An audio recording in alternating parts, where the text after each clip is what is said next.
पदार्थ एवं उनकी प्रकृति। कोई भी वस्तु जिसका द्रव्यमान होता है और वह स्थान घेरती है पदार्थ कहलाती है।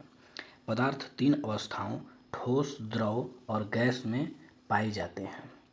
ऐसे पदार्थ जिनका आयतन एवं आकार दोनों ही निश्चित होते हैं ठोस कहलाते हैं, जैसे पत्थर का टुकड़ा, लोहे की छड़ इत्यादि। ठोस पदार्थ को सरलता से संपीड़ित नहीं किया जा सकता है। ठोस पदार्थ में कणों के बीच रिक्त स्थान द्रव तथा गैस दोनों की अपेक्षा कम होती है।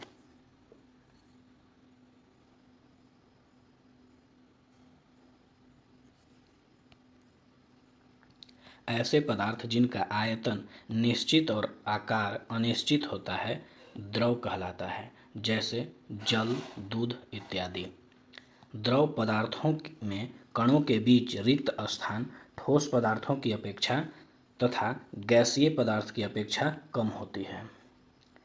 ऐसे पदार्थ जिनका आयतन और आकार दोनों ही अनिश्चित होता है गैस कहते हैं, जैसे ऑक्सीजन, नाइट्रोजन, हाइड्रोजन, हीलियम इत्यादि। गैसीय पदार्थ जिस बर्तन में डाले जाते हैं उसी के अनुसार आयतन और आकार ग्रहण कर लेता है। गैसीय पदार्थों में कणों के बीच रिक्त स्थान ठोस और द्रव पदार्थों की अपेक्षा अधिक होता है।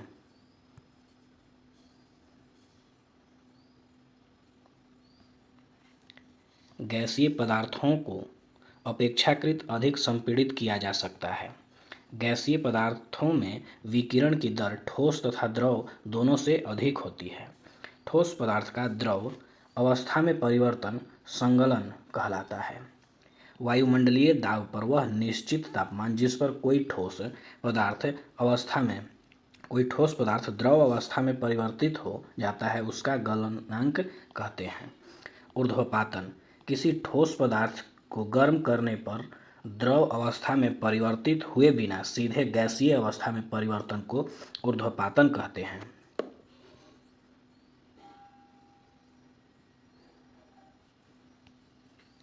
ऊर्ध्वपातन में परिवर्तित होने वाले ठोस पदार्थ को ऊर्ध्वपातन कहते हैं। किसी पदार्थ का द्रव से वाष्प अवस्था में परिवर्तन वाष्पीकरण कहलाता है। क्वथनांक कम होने पर वाष्पीकरण बढ़ जाता है। द्रव के पृष्ठ पर दाब घटने पर वाष्पीकरण बढ़ जाता है। वायुमंडलीय दाब पर वह तापमान जिस पर कोई द्रव उबलना आरंभ हो जाता है उसका क्वथनांक कहा जाता है। पारे का क्वथनांक 356.7 डिग्री सेल्सियस होता है। अशुद्धियों की उपस्थिति में क्वथनांक बढ़ जाता है।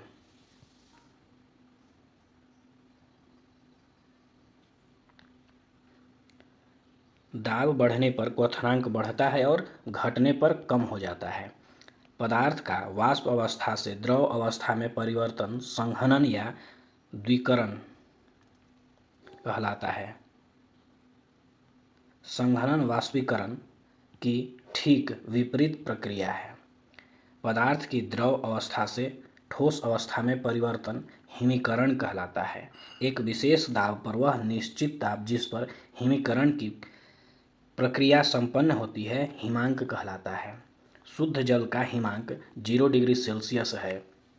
स्थिर ताप पर किसी पदार्थ की अवस्था में परिवर्तन के लिए आवश्यक ऊष्मा की मात्रा को गुप्त ऊष्मा कहते हैं।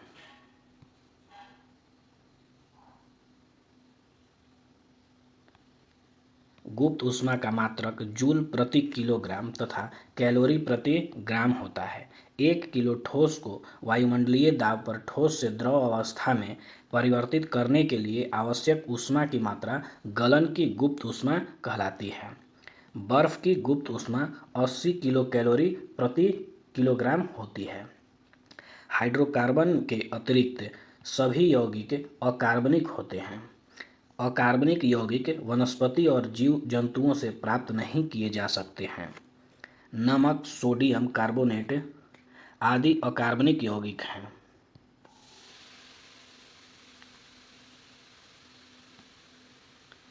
दो या दो से अधिक तत्वों को किसी भी अनुपात में मिलाने पर मिश्रण प्राप्त होता है।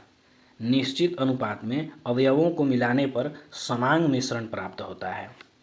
परमाणु संरचना एटॉमिक स्ट्रक्चर। परमाणु वह छोटे से छोटे कण हैं जो रासायनिक क्रियाओं में भाग लेते हैं परंतु स्वतंत्र अवस्था में नहीं रह सकते हैं। परमाणु के नाभिक में प्रोटॉन तथा न्यूट्रॉन पाए जाते हैं और इलेक्ट्रॉन नाभिक के चारों ओर चक्कर लगाते हैं। प्रोटॉन की खोज अर्नेस्ट रदरफोर्ड ने 1920 ईस्वी में की थी।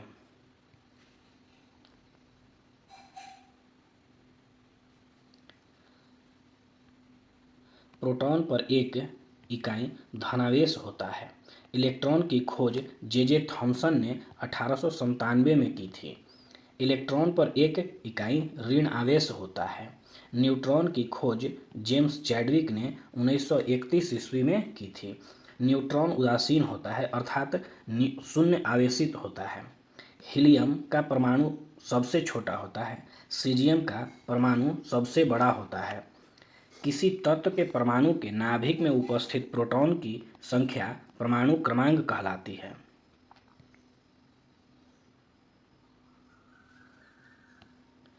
किसी तत्व के परमाणु के नाभिक में उपस्थित प्रोटॉनों तथा न्यूट्रॉनों की कुल संख्या द्रव्यमान संख्या कहलाती है।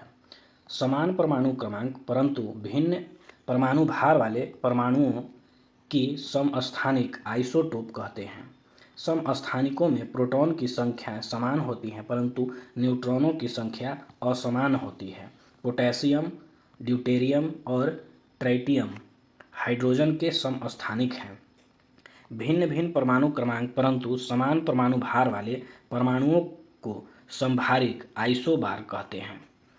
समभारिकों में प्रोटॉन की संख्याएं भिन्न भिन्न होती है परंतु न्यूट्रॉनों और प्रोटॉनों की संख्या का योग समान होता है।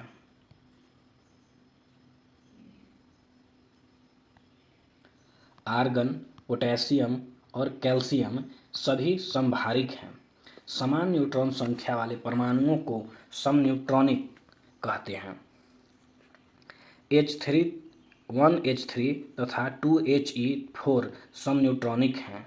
समान इलेक्ट्रॉनिक संख्याओं वाले परमाणुओं और आयनों को सम इलेक्ट्रॉनिक्स कहते हैं। Ne और Na+ सम इलेक्ट्रॉनिक्स हैं।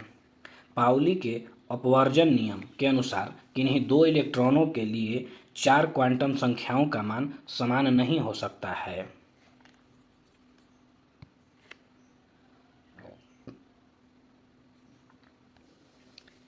हुंड के अधिकतम बहुलता नियमानुसार एक ही उपकोष के कक्षकों में इलेक्ट्रॉनों का युग्मन तब तक नहीं हो सकता जब तक उपकोष के सभी कक्षकों में एक एक इलेक्ट्रॉन न आ जाए।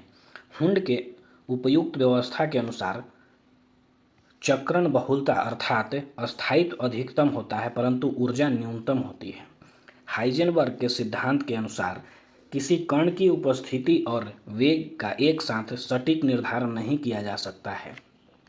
अफबाउ सिद्धांत के अनुसार इलेक्ट्रॉनिक विन्यास में कक्षकों को उनकी ऊर्जा के बढ़ते क्रम में भरा जाता है। डाल्टन के आंशिक दाब के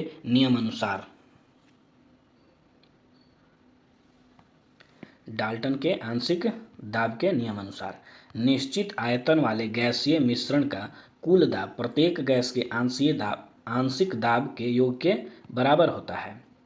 समान ताप पर दाब NTP पर किसी गैस को 1 ग्राम मोल अणु का आयतन 22.4 लीटर होता है। दाब लगाकर या ताप घटाकर किसी गैस को द्रवित किया जा सकता है। क्रांतिक ताप वह अधिकतम ताप है जिसके ऊपर किसी गैस को दाब बढ़ाकर द्रवित नहीं किया जा सकता है।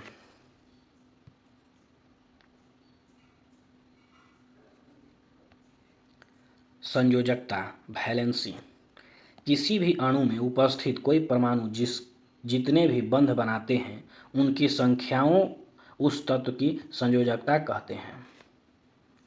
परमाणुओं द्वारा साझा किए गए इलेक्ट्रॉनों की संख्या को उसकी संयोजकता कहते हैं। हाइड्रोजन, क्लोरीन, ब्रोमीन और आयोडीन के परमाणु एक इलेक्ट्रॉन साझा करते हैं इसलिए सभी की संयोजकता 1 होती है। जिन तत्वों के परमाणु एक इलेक्ट्रॉन साझा करते हैं वह एकल बंध बनाते हैं और इनको एक संयोजी तत्व कहा जाता है।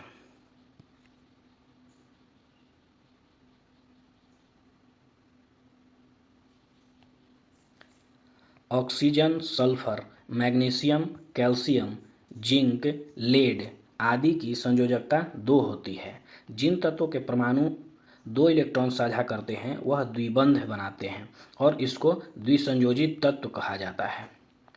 नाइट्रोजन, फास्फोरस, एल्युमिनियम आदि की संयोजकता 3 होती है। जिन तत्वों के परमाणु 3 इलेक्ट्रॉन साझा करते हैं वह त्रिबंध बनाते हैं और इसको त्रिबंधीय तत्व कहा जाता है। कार्बन, सिलिकॉन आदि की संयोजकता 4 होती है। जिन तत्वों के परमाणु 4 इलेक्ट्रॉन साझा करते हैं वह चतुर्थ बंध बनाते हैं और इनको चतुर्थ संयोजी तत्व कहते हैं।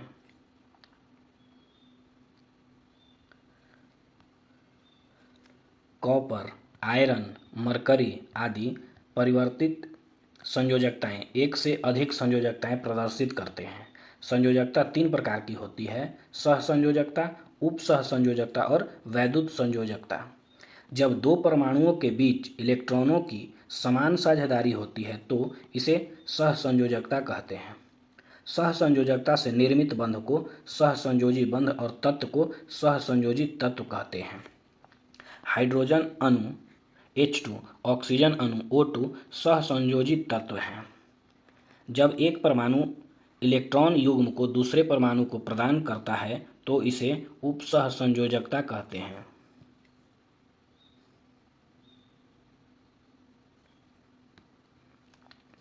उपसहसंयोजकता से निर्मित बंध को उपसहसंयोजी बंध कहते हैं।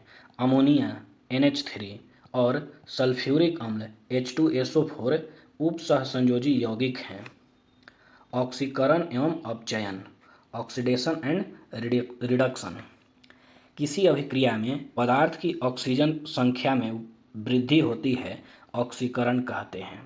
किसी अभिक्रिया में पदार्थ की हाइड्रोजन संख्या में कमी होती है तो इसे ऑक्सीकरण कहते हैं।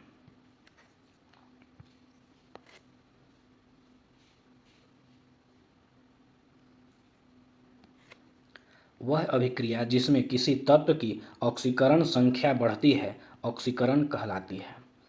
किसी अभिक्रिया में पदार्थ की ऑक्सीजन संख्या में कमी होती है तो इसे अपचयन कहते हैं।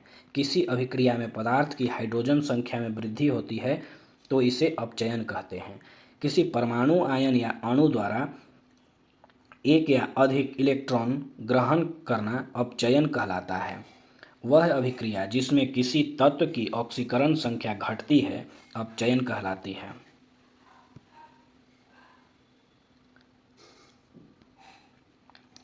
अपचयन को अवकरण भी कहते हैं। वह पदार्थ जो दूसरे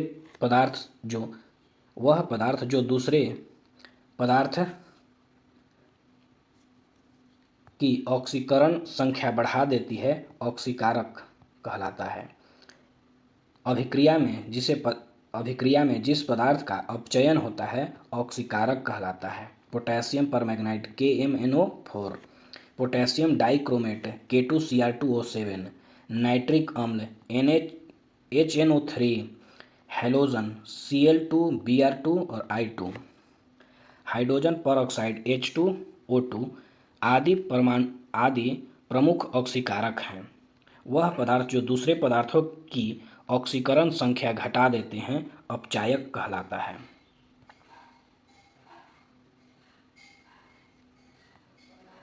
अभिक्रिया में जिन पदार्थों का ऑक्सीकरण होता है वह अपचयन कहलाता है।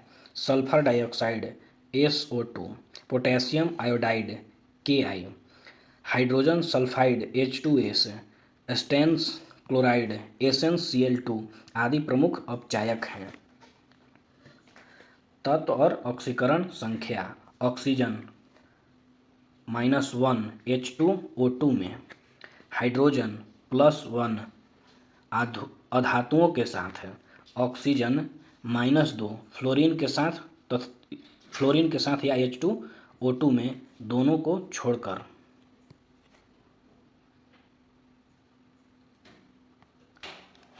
हाइड्रोजन -1 बोरॉन और धातुओं के साथ है। Sodium +1, potassium 1 +1, magnesium +2, calcium +2, स्ट्रेशियम +2, fluorine -1 और उदासीन अणु 0।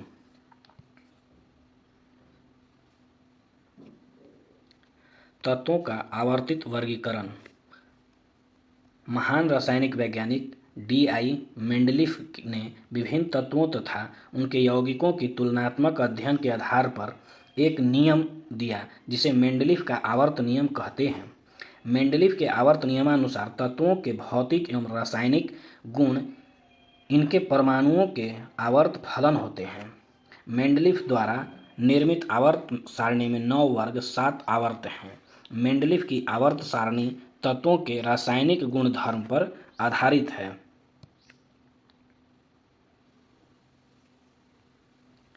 मेंडलीफ ने समान गुणधर्म वाले तत्वों को एक साथ स्थान दिया है। मेंडलीफ की आवर्त सारणी में अज्ञात तत्वों के लिए रिक्त स्थान छोड़े गए हैं। मेंडलीफ की आवर्त सारणी में विगत व्यवस्था को परिवर्तित किए बिना ही अक्रिय गैसों का पता लगाने पर इन्हें अलग समूह में रखा जा सकता है। मेंडलीफ की आवर्त सारणी में समस्थानिकों की स्थिति स्पष्ट नहीं थी। मेंडलीफ की आवर्त सारणी में हाइड्रोजन का स्थान निश्चित नहीं था।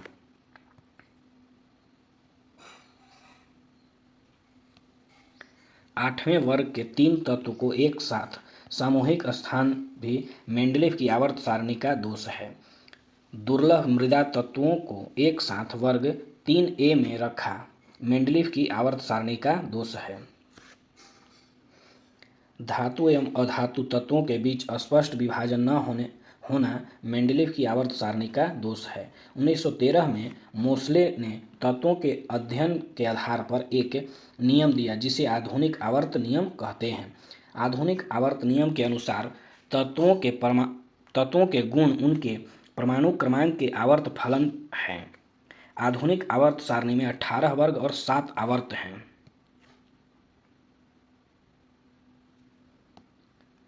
आधुनिक आवर्त सारणी में हाइड्रोजन को पहले स्थान पर रखा गया है क्योंकि इसकी परमाणु संख्या न्यूनतम है। आधुनिक आवर्त सारणी में पहले वर्ग में क्षारीय धातु को रखा गया है जैसे लिथियम, सोडियम, पोटेशियम आदि। आधुनिक आवर्त सारणी के अंतिम वर्ग 18वें वर्ग में अक्रिय गैस को रखा गया है। आधुनिक आवर्त सारणी के बाएं भाग में धातुओं को रखा गया है। हाइड्रोजन अपवाद है।